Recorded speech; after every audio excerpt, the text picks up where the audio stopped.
자, 오늘 살펴볼 하나님의 말씀 마가복음 4장 30절입니다.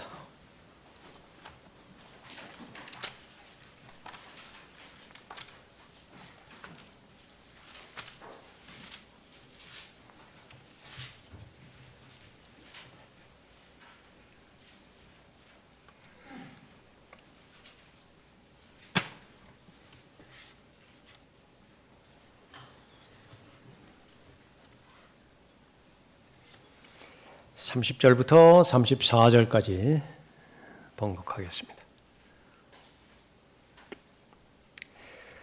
또 말씀하시기를 우리가 하나님의 나라를 무엇에다 견주며 또 어떤 비유로 비교할 수 있을까?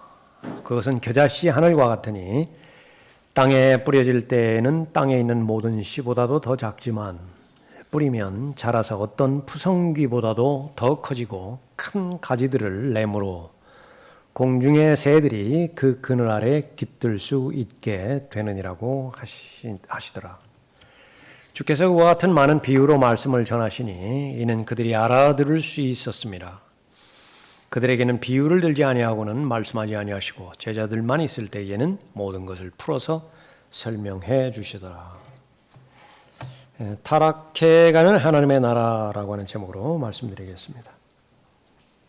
오늘 이렇게 우리가 살펴보는 이 겨자씨의 그 비유이죠. 하나님의 나라와 관련해서 이 부분 아주 전형적으로 이 겨자씨가 시작은 아주 미미하지만은 작지만은 그 과정을 통해서 성장하고 아주 풍요롭게 되어서 큰 열매를 그렇게 맺는다는 내용으로 잘 알려져 있습니다. 하나님의 나라를 작은 겨자씨에 그렇게 그 비유를 했고요. 그 작은 그 씨가 바로 예수 그리스도와 관련되어서 그 사역이 시작되어지는 것으로 그렇게 보는 것이지요. 예수님의 시작은 그야말로 이 겨자씨와 같았다라고 하는 것입니다. 가장 가난하게 태어났고 또 그 인맥이나 또 주변에 무슨 정치적인 영향력 그거 전혀 없는 상태에서 또 어떠한 종교 지도자들로부터도 그 지원을 받지 못하는 그런 삶 가운데서 사역이 시작되었죠. 그야말로 눈에 띄지 않은 겨자씨와 같았다라고 하는 것을 그렇게 살펴보는 것입니다. 하나님의 아들이면서 또 만왕의 왕의 그런 권세를 가지고 있으면서 이 땅에 보내졌을 때에 아주 미미하게 이름도 없이 또 그렇게 알려지지 않은 곳에서 사셨다가 죽으셨고 또 부활하셨지만은 그 부분이 그렇게 유명하지 않았다라고 하는 그런 그 내용입니다. 이 겨자씨 처음에 가장 작은 것으로 심겨졌지만은 잘 성장을 해서 지금 나무가 되어서 공중의 새들이 그 도움을 그 필요를 그렇게 받는다라고 하는 그 부분인데 예수 그리스도의 부활과 더불어서 오순절 때에 바로 이제 12명의 사도들이 구원받는 그리스도의 몸 안으로 들어가는 것으로부터 시작해서 그 뒤로 3,000명이 들어가죠. 또 그 뒤로 5,000명이 들어가고 엄청난 속도로 성장하기 이제 시작하는 것이지요. 그러나 그 부분마저도 이제 시작에 불과한 것이고 계속해서 시간이 지남에 따라서 하나님의 나라는 땅 위에서 계속 확장되어져 간다라고 하는 사실입니다. 뭐 몇 가지 구체적인 예들을 그렇게 보는데 다윗의 생애가 그런 삶이었고요. 아주 많은 형제들이 있었는데 8 형제들이 있었는데 그 가운데서 아주 제일 작은 형제였지만은 하나님께서 사용하셔서 거인을 쓰러뜨리시는 아주 거목으로 사용하셨다라고 하는 그 부분이고요. 기드온 같은 사람도 마찬가지입니다. 기드온 같은도 이스라엘의 가장 보잘것없는 가문 출신이었지만은 위대한 군대 지도자로 그렇게 삼으셨다라고 하는 그 부분이죠. 이것과 연결해서 구원받은 모든 하나님의 자녀들도 허물과 죄들 가운데 죽은 채로 태어나서 그야말로 아무것도 아닌 인생을 살아갔는데 하나님께서 불러주셔서 바울의 고백처럼 세상에서 유명한 자도 없고 부유한 자도 없고 많이 배운 자도 없는데 그야말로 겨자씨와 같은 자였죠.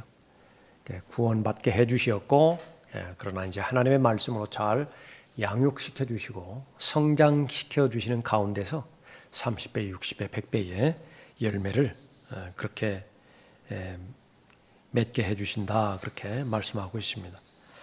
그래서 이 겨자씨의 그 과정들을 통해서 복음이 퍼져나간 그런 모든 곳에서 변화가 일어나고 또 성장이 일어나는데, 그동안에 그렇게 만연되어 있던 사탄 숭배, 이런 것들이 하나님에 대한 경배로 바뀌고요.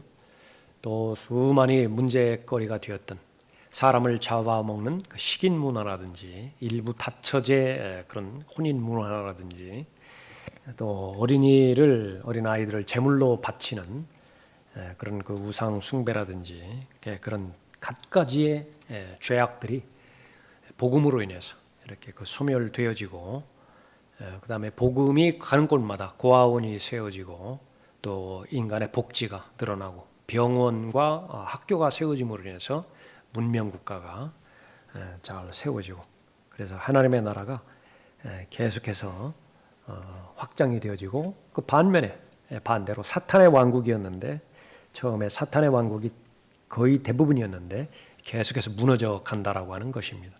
그래서 지금은 이제 점차적으로 세상은 복음으로 변화되어지고 또 하나님의 나라의 그 능력으로, 다시 말하면 교회죠. 교회의 힘으로 계속해서 이 세상은 더 살기 좋은 그런 나라로 변화된다라고 하는 그런 부분입니다.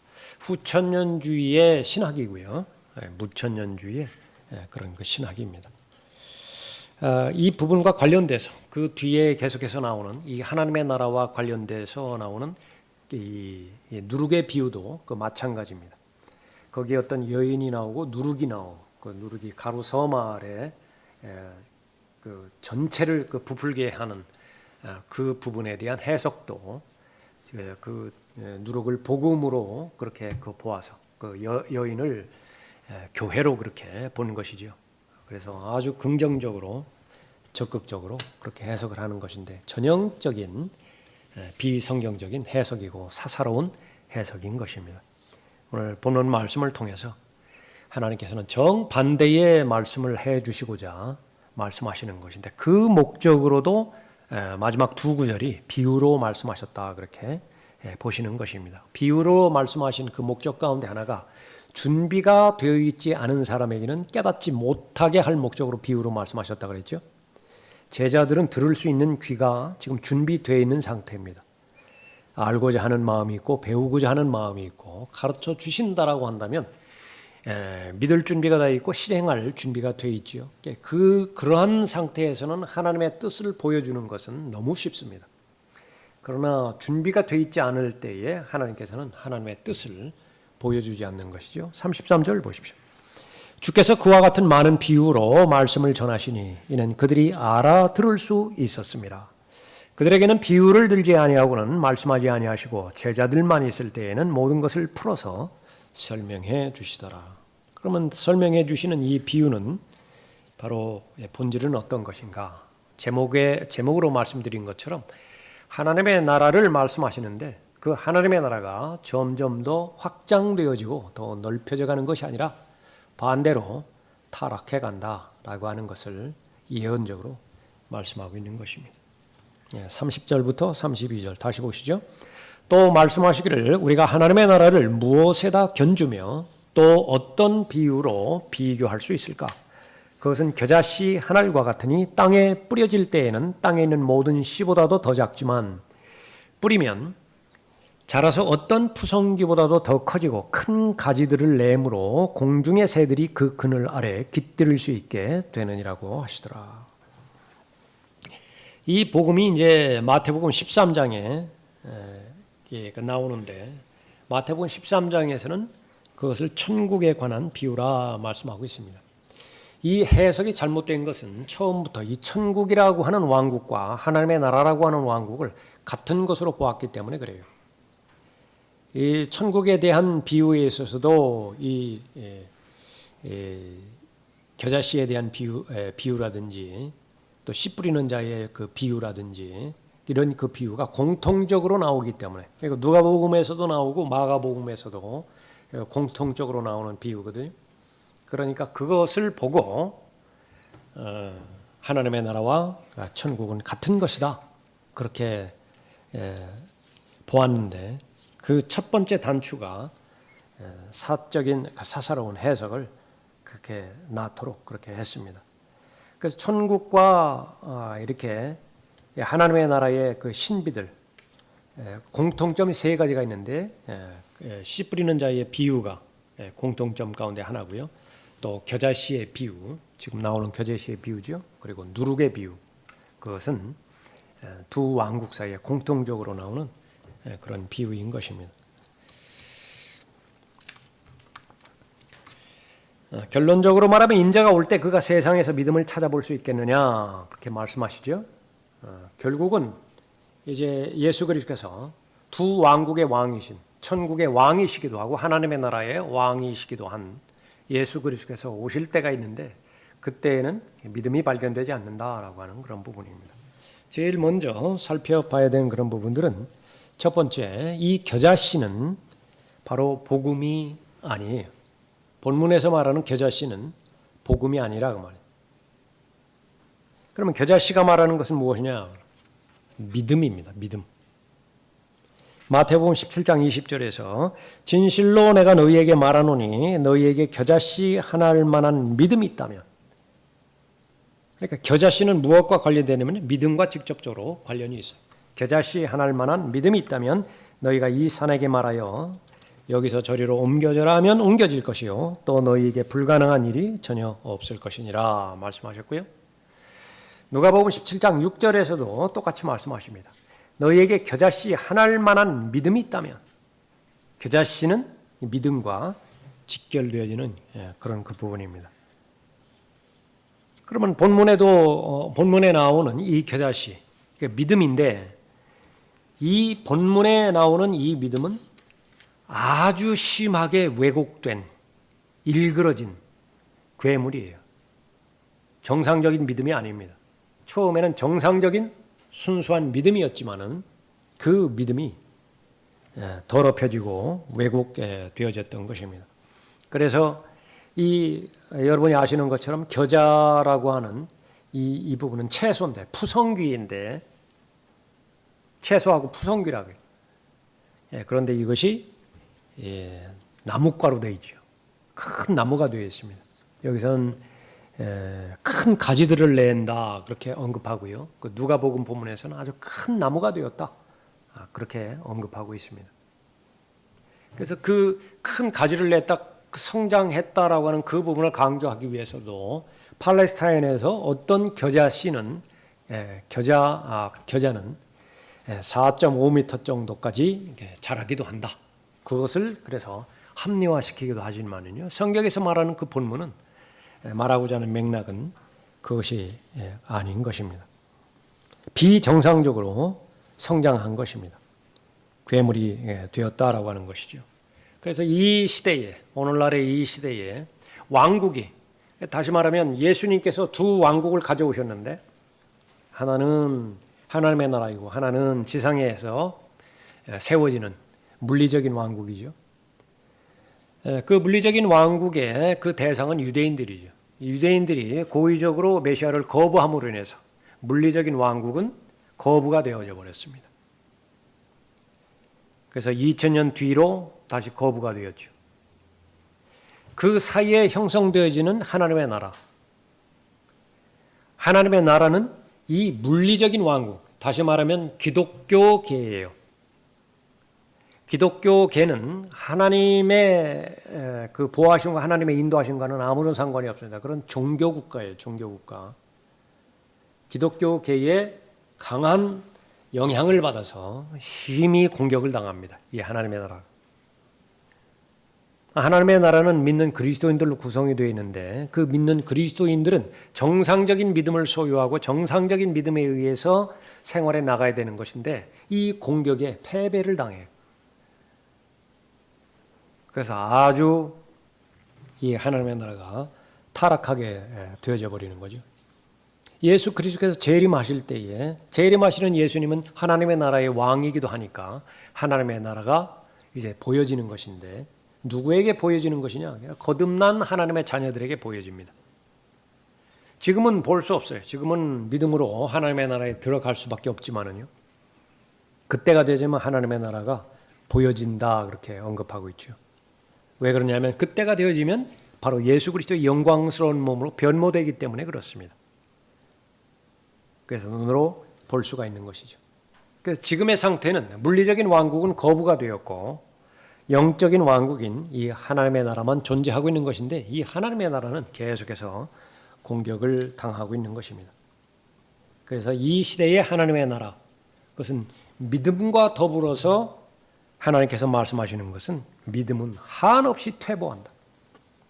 믿음이 성장해야 되는데 그 전에 기존에 형성됐던 믿음, 그 부분들이 계속해서 뒤처진다라고 하는 그 부분입니다. 인자가 올 때 그가 세상에서 믿음을 찾아볼 수 있겠느냐.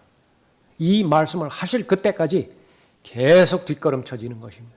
사람들이 기대하는 것과는 정반대예요. 믿음은 절대로 향상되지 않습니다. 발전되지도 않고 성장하지도 않습니다.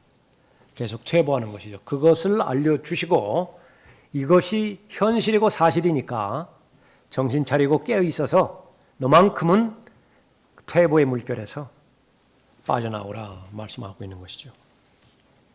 그가 큰 음성으로 힘차게 외쳐 말하기를 큰 바빌론이 무너졌도다 무너졌도다 마귀들의 거처가 되었고 온갖 더러운 영의 소굴이요 모든 더럽고 가증한 새의 소굴이로다. 요한계시록 18장 2절 말씀입니다. 그래서 이 믿음이라고 하는 것은 악한 영들이 온통 깃들어 있는 보금자리가 된다라고 말씀하는 거예요. 믿음은 그 정도로 걸레가 되어지는 것이며 너덜너덜해지는 거예요. 형편없이 되어지는 것입니다. 타락해가는 하나님의 나라, 인자가 올 때 그가 세상에서 믿음을 찾아볼 수 있겠느냐. 두 번째로 이 부분을 알아야 되는 것은 첫 번째가 겨자씨는 복음이 아니었다는 사실을 살펴봤죠. 복음이 아니에요. 복음이라고 봤기 때문에 이것을 정반대로 해석을 했기 때문에 그렇습니다. 공중의 새들, 이것은 구원받지 못한 불쌍한 영혼들. 그렇게 해석하는 거죠. 나무가 이렇게 깃들어져 있으니까 그 뜨거운 태양을 피해서, 태양의 심판을 피해서 그늘로 이렇게 찾아오는 잃어버린 혼들. 그렇게 보고요. 또 세상 나라들이라. 세상 나라들이 다 이 나무의 좋은 그 영향력을 받아서 다 변모될 것이라 그렇게 보는 것이지만 그 어떤 근거도 없어요. 성경적 근거에 보면은 이 공중의 새들은 바로 악한 영들이고 마귀들이고 그것이 합해져서 사탄이라 말하고 있는 것이죠.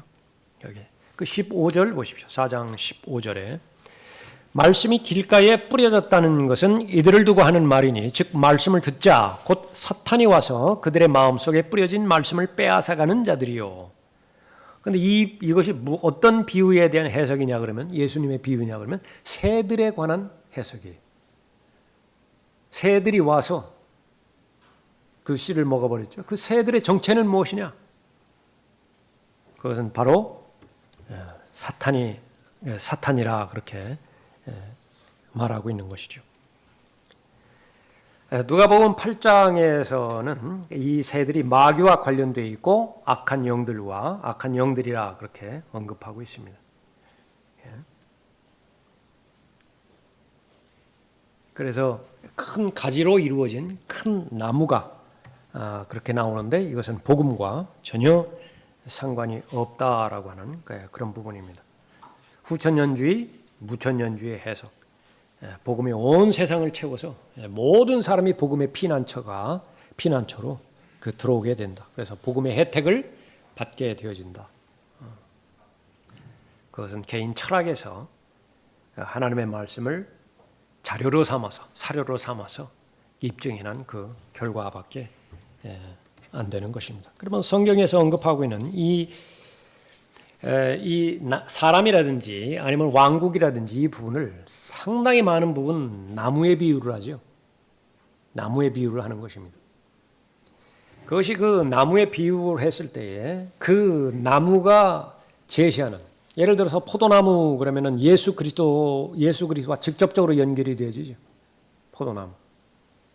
그런데 적그리스도와 직접적으로 연결되어지는 나무도 있다. 그 부분을 몇 가지만 살펴보죠. 다니엘 4장 보겠습니다. 다니엘 4장.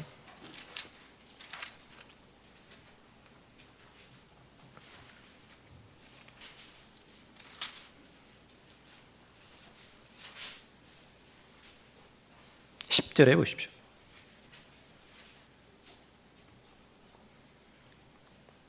느부갓네살이 그 꿈에 관련돼서 그렇게 마술사들, 점성가들, 또 점쟁이들 보고서 이제 해석해내라 했을 때 다니엘이 거기에 개입해서 해석하는 부분이죠. 여기 나무가 나오는 것입니다.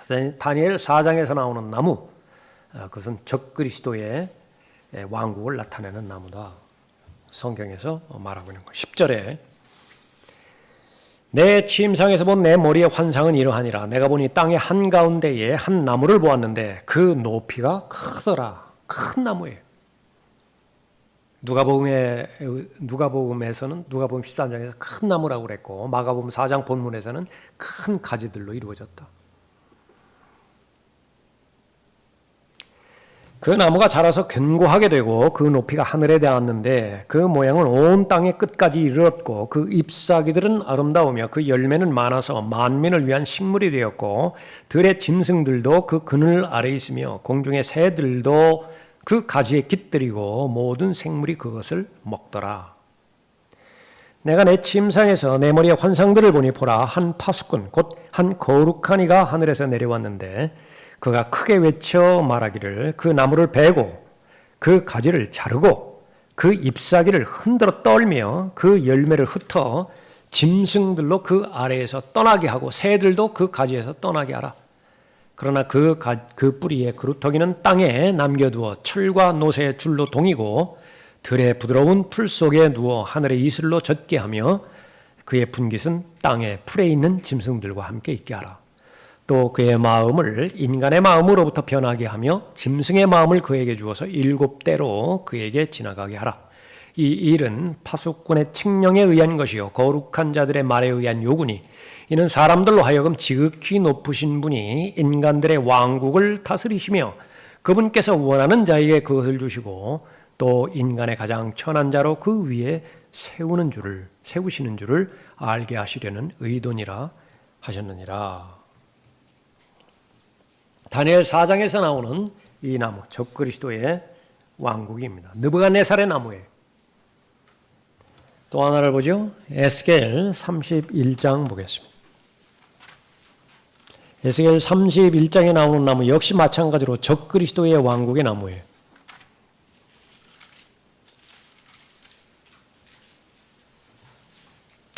여기에서는 아시리아인의 나무가 나오는데 다니엘 4장에서는 느부갓네살의 나무가 나오고 여기서는 아시리아인의 나무가 나옵니다. 3절에 보라 아시리아인은 아름다운 작은 가지들과 그늘을 들이우는 가지를 지니며 키가 커서 그 끝이 빽빽한 큰 가지들 사이에는 레바논의 백향목이었느니라. 물들이 그를 크게 하며 깊은 물이 그의 식물들 주위로 흐르는 강들과 함께 그를 높이 자라게 하며 작은 강들을 들의 모든 나무에게 보내었도다. 그러므로 그 나무의 높이가 들의 모든 나무보다 높으며 그 나무가 솟아날 때 물이 많음으로 그의 큰 가지들이 무성하고 그의 작은 가지들이 길어졌도다. 하늘의 모든 새들, 또 한 번 나오죠. 하늘의 모든 새들이 그의 큰 가지들의 둥지를 만들며 그의 작은 가지 아래는 들의 모든 짐승들이 그들의 새끼들을 낳으며 그 그늘 아래에는 모든 큰 민족들이 거하느니라. 그런데 이 부분이 그냥 일반적인 그런 나무가 아니라 갑자기 그 고유명사인 하나님의 동산이 나와요. 8절에 보면 하나님의 동산에 있는 백향목들이 그를 가릴 수 없었으니 전 나무들이 그의 큰 가지들 같지 아니하였으며 밤나무들이 그의 작은 가지들만 같지 아니하였고 하나님의 동산에 있는 어떤 나무들도 그 아름다움에는 그와 같지 못하였도다. 갑자기 하나님의 동산이 나오죠. 거기에 있었다 그렇게 말하고 있습니다. 13절에 보십시오. 타국인들 즉 민족들의 무서운 자들이 그를 베어서 버려두었느니라. 산들 위에서와 모든 골짜기에서 그의 작은 가지들이 떨어졌고 그의 큰 가지들은 그 땅의 모든 강들에 의하여 꺾여졌으며 땅의 모든 백성들은 그의 그늘로부터 떠났고 그를 버려두었느니라. 그의 파멸 위에 하늘의 모든 새가 거하며 들의 모든 짐승들이 그의 큰 가지들 위에 있으리니. 이후에 계속되어지는 그런 부분, 그것은 바로 적그리스도의 왕국을 언급하고 있습니다. 18절에 보십시오. 너는 에덴의 나무들 가운데서 영광과 위대함이 누구와 같으냐. 내가 에덴의 나무들과 더불어 땅의 아랫부분들로 내려와서 칼에 살해된 자들과 더불어 할례받지 않은 자들 가운데서 누우리라. 이것이 파라오와 그의 모든 무리니라 주 하나님이 말하노라. 화요일날 성경 공부 시간에 이렇게 살펴봤던 그런 본문이죠. 에스겔 31장. 성경에서 파라오가 나오고요. 아시리아의 산헤립이 나오고 바벨론의 느부갓네살이 나오고 이건 동일 인물들이죠. 그래서 요한계시록에서 7머리가 나올 때에 7머리 가운데서 3머리에 해당되는 것이 이집트의 파라오, 아시리아의 산헤립, 바벨론의 느부갓네살이라. 모두가 무엇을 나타내는 것이냐 그러면 적그리스도를 나타나고 있는 것입니다. 두 가지 나무를 살펴봤죠. 다니엘 4장에서 느부갓네살의 나무를 살펴보았고 에스겔 31장에서 아시리아인의 나무를 살펴봤는데 그것은 파라오예요. 모두가 다 적그리스도의 왕국을 나타나는 것입니다. 본문에 나오는 이 겨자씨가 비정상적으로 성장해서 본래 푸성기임에도 불구하고 큰 나무가 되어서 공중에 새들이 깃들인다라고 하는 것은 이것은 비정상적인 왜곡된 상태를 말하는 것이다라고 하는 그런 그 부분입니다. 한 도성이 나오는데 성읍이 나오죠. 그 성읍이 여자와 관련돼서 요한계시록 17장 18절에서 나타납니다. 내가 본 그 여자는 땅의 왕들을 다스리는 큰 도성이라. 그가 큰 음성으로 힘있게 외쳐 말하기를 큰 바빌론이 무너졌도다 무너졌도다. 마귀들의 거처가 되었고 온갖 더러운 영의 소굴이요 모든 더럽고 가증한 새의 소굴이로다. 이것은 요한계시록 18장 2절 말씀인데 궁극적으로 똑같이 어디를 향해서 겨냥하고 있는 것이냐. 적그리스도의 왕국을 향해서 겨냥하고 있는 것입니다. 그래서 본문에 나오는 겨자씨, 주님께서 다시 오셔서 전 세계를 이양받으실 것이죠. 전 세계를 다 이양받으실 것입니다. 모든 세상 나라들을 이양받아서 그리스도의 왕국들이 되게 하실 것이죠. 그런데 후천년주의자들의 주장은 그때까지 계속해서 세상은 복음으로 확장될 것이다. 그것은 성경적인 진리가 아닌 것입니다. 그래서 이 겨자씨가 성장해서 자란 그 결과는 마귀들로 가득 찬 종교 괴물이 되는 거예요. 그것은 어디를 말하고 있는 것이냐? 마지막 시대의 라오디케아 그 시대의 그 교회를 통해서 모든 카톨릭에 그 점유되었고 친카톨릭적이고 종교 통합 이 부분에서 벗어나지 못하는 모든 부분들을 말하는 것입니다. 넓게는 그렇고요. 좁게는 이 세상의 풍조로부터 성별하지 못한 소위 그리스도인이라고 하는 그런 그 사람들 계속해서 믿음이 부패되어지고 타락해 나가는 것입니다. 그래서 겨자씨의 비유 이것은 타락한 하나님의 나라 그것을 보여주는 것입니다. 인자가 올 때 그가 세상에서 믿음을 찾아볼 수 있겠느냐. 마지막 세 번째는 하나님의 나라는 누룩과 같다 그렇게 언급하고 있습니다. 여기는 그 병행 구절을 한번 찾아보도록 하겠습니다. 누가복음 13장 보십시오.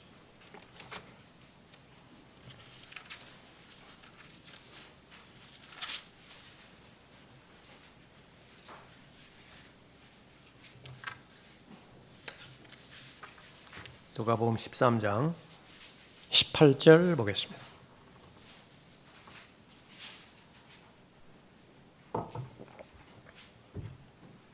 그러므로 주께서 말씀하시기를 하나님의 나라는 무엇과 같으며 내가 무엇에 그것을 비유할까? 그것은 겨자씨의 한 알과 같아서 어떤 사람이 가져다가 자기 정원에 심었더니 자라서 큰 나무가 되어 공중의 새들이 그 가지에 깃들었느니라고 하시더라. 바로 이어서 말씀하시죠. 또다시 말씀하시기를 하나님의 나라를 어디에 비유할까? 그것은 어떤 여인이 가져다가 가루 섬 아래 숨겨 넣어 전체를 부풀게 한 누룩과 같으니라. 다시 결론부터 말씀드리면 이것은 전적으로 부정적인 결과를 강조해서 말씀하시는 것임에도 불구하고 후천년주의의 교리 특성상, 무천년주의의 교리 특성상 이것을 완전히 뒤집어서 업사이드 다운한 거예요. 그렇게 해서 반대로 해석하는 것입니다. 성경에서 말하는 누룩, 이것은 거짓 교리를 말하는 것이고 위선을 말하는 것이고 죄를 말하는 것입니다. 누룩에 대한 교리가 거짓 교리예요. 위선을 말하는 것이고 죄를 말하는 것입니다. 이 사람들이 실패한 것도 잘못한 것도 이것을 복음으로 본 것이죠. 그 겨자씨를 복음으로 보았던 것처럼 성경적 근거가 없는데 마찬가지로 이 누룩을 복음으로 그렇게 본 것입니다. 누룩은 어쨌든지 잘못된 것이에요. 부패한 것이고 썩은 것입니다. 성경도 계속 부패해져 가고요. 변개라고 하는 것이 corrupt, 썩어져 나가는 거예요. 계속 부패한다.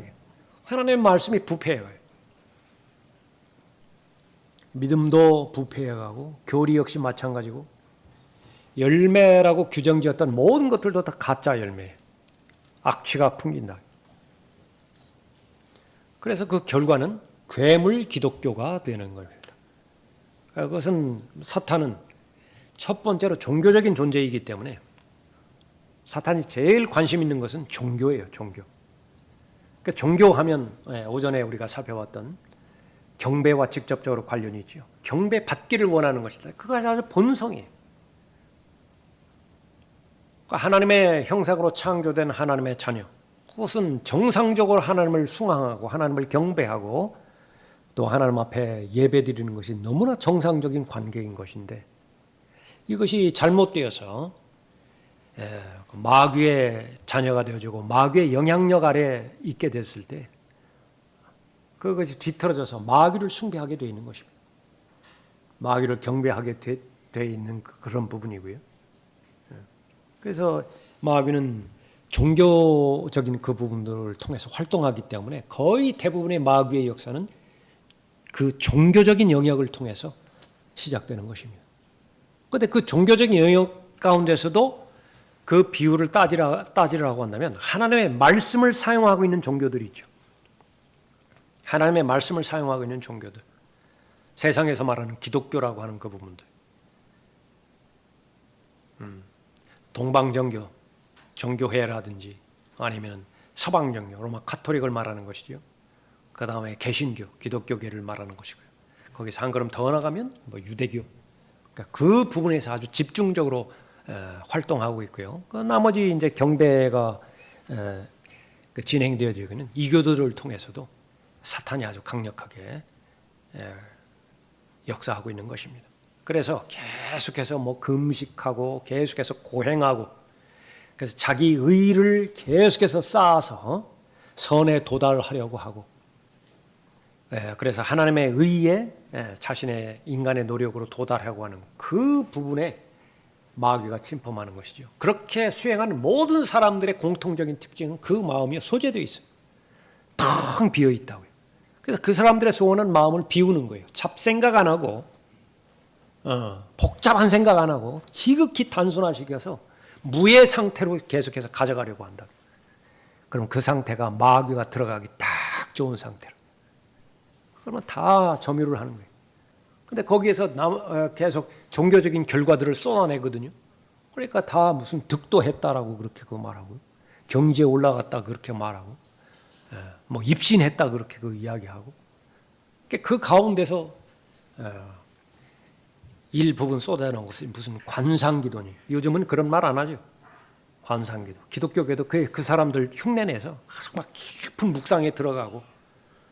그래서 자기 자신을 관조하고 혼의 달관을 목표로 삼고 있다. 마귀가 가장 좋아해요. 그런 것이지 지금 무슨 마약에 중독되고 마약과의 전쟁, 여기서 그것을 사탄과의 전쟁이다.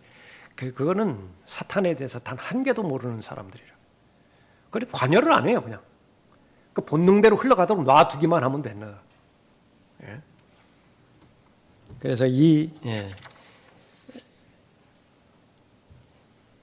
타락된 이 하나님의 나라의 그 결과, 그것은 바로 어떤 여인이 가져다가 가루 섬 아래 숨겨놓은 누룩, 그것이 전체를 부풀게 한 것이죠.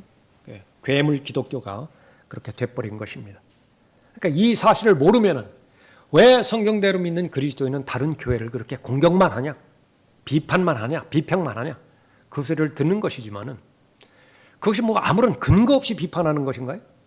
성경적 기준을 가지고 진리는 하나인데 그 진리를 제시하는 것입니다. 그 진리에 순종하면 그 괴물 기독교로부터 자유로워지는 것이고, 그렇지 못하면 계속해서 종노릇하게 되어지는 것입니다.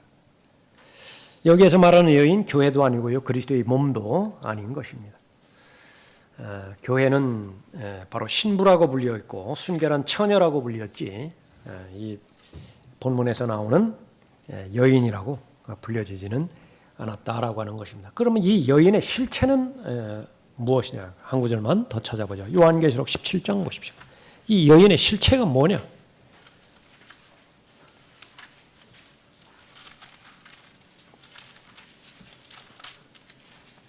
1절에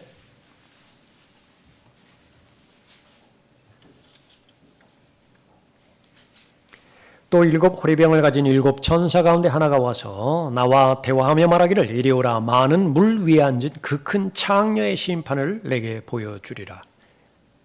이 인물이에요. 그 큰 창녀야. 땅의 왕들도 그녀와 더불어 음행하였고 땅에 사는 자들도 그녀의 음행의 포도주에 취하였도다. 완전히 부풀어져 버렸어요. 이 영향력이 전 세계가 종교와 정치가 통합이 됐거든요.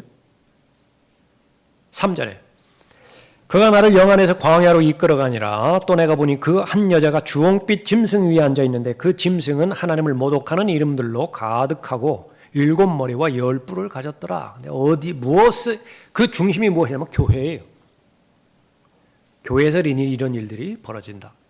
4절에 또 그 여자는 자주색과 주홍색 옷을 입고 금과 보석과 진주로 장식하고 손에는 금잔을 가졌는데 그 잔은 가증스러운 것들과 그녀가 행한 음행의 더러운 것들로 가득 찼더라. 그녀의 이마에 한 이름이 기록되어 있는데 신비라 큰 바빌론이라 땅의 창녀들과 가증한 것들의 어미라고 하였느니라. 또 내가 보니 그 여자가 성도들의 피와 예수의 순교자들의 피에 취하였더라. 암흑시대 때 있었지요. 다시 대환란 때 다시 재발될 것이라. 그러므로 내가 그녀를 보고 크게 의아해하며 놀랐노라.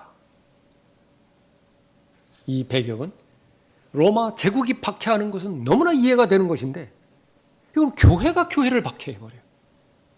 너무 의아해한다. 다른 부분이니까 이 부분은 자, 결론은 바로 누룩, 이 부분들은 하나님 보시기에 거룩하지 않은 것이기 때문에 명령을 하는데요, 떼어내버리라 그렇게 말합니다.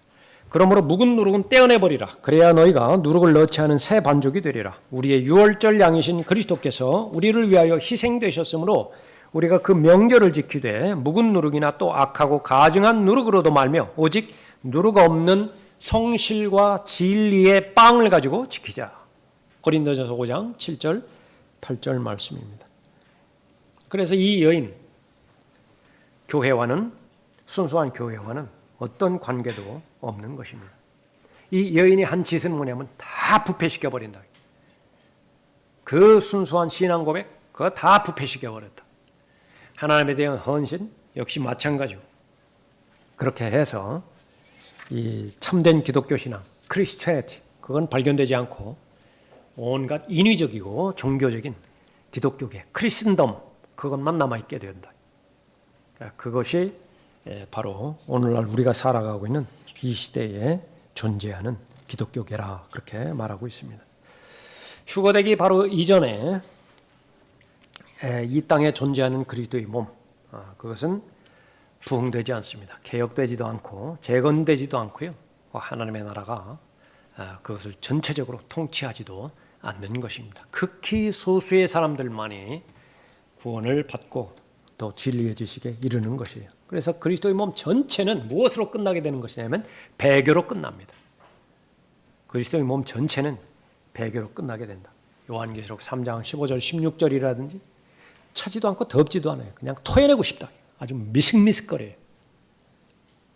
기독교계라 그리스도의 몸이 바로 그렇다고 말이죠. 디모데후서 3장에서도 또 디모데전서 4장에서도 그렇게 강조하고 있는 것이죠. 이것이 오늘날 우리들이 살아가고 있는 영적인 현실이라. 그래서 지금 우리가 살아가고 있는 영적인 현실, 무대를 세팅하지요. 세팅하다. 이 세계는 어떻게 세팅되었느냐? 사망과 지옥에 들어가기에 가장 합당하게 세팅되어 있는 거예요. 이거를 누가 분별해낼 수 있는 것이냐? 여러분들만 분별해낼 수 있는 거예요. 올바른 성경 본문을 가지고 하나님께서 여러분에게 변개되지 않은 한글 킹잼 성경을 주셨고, 또 성령 하나님을 통해서 여러분 거듭나게 해주셨고, 성령의 조명 가운데서 하나님의 말씀을 올바로 나누어서 잘 분별력을 가지고 여러분이 진리의 말씀을 체계적으로 잘 공부해 나가죠. 그래서 부끄럽지 않다고요. 여러분은 얼마나 부끄러워요. 겨자씨의 비유, 성경에서 언급하고 있는 문맥적으로 말씀하시는 것이나 아니면 교리적으로 말씀하시는 것, 하나님께서 말씀하신 것을 후천년주의, 무천년주에서 그것을 거꾸로 뒤집어서 정반대로 해석하고 정반대로 적용하고 그것을 확산시키니 나중에 이제 결산 때가 올 거 아니겠어요? 얼마나 부끄럽겠어요? 여러분이 단번에 전해주신 믿음을 잘 지키고 여러분이 형성된 믿음 빼앗기지 않도록 최선을 다해서 정신 차리고 하나님의 말씀에 집중해서 믿음을 잘 지키는 것 가장 잘 하시는 것입니다. 다 같이 일어나시겠습니다.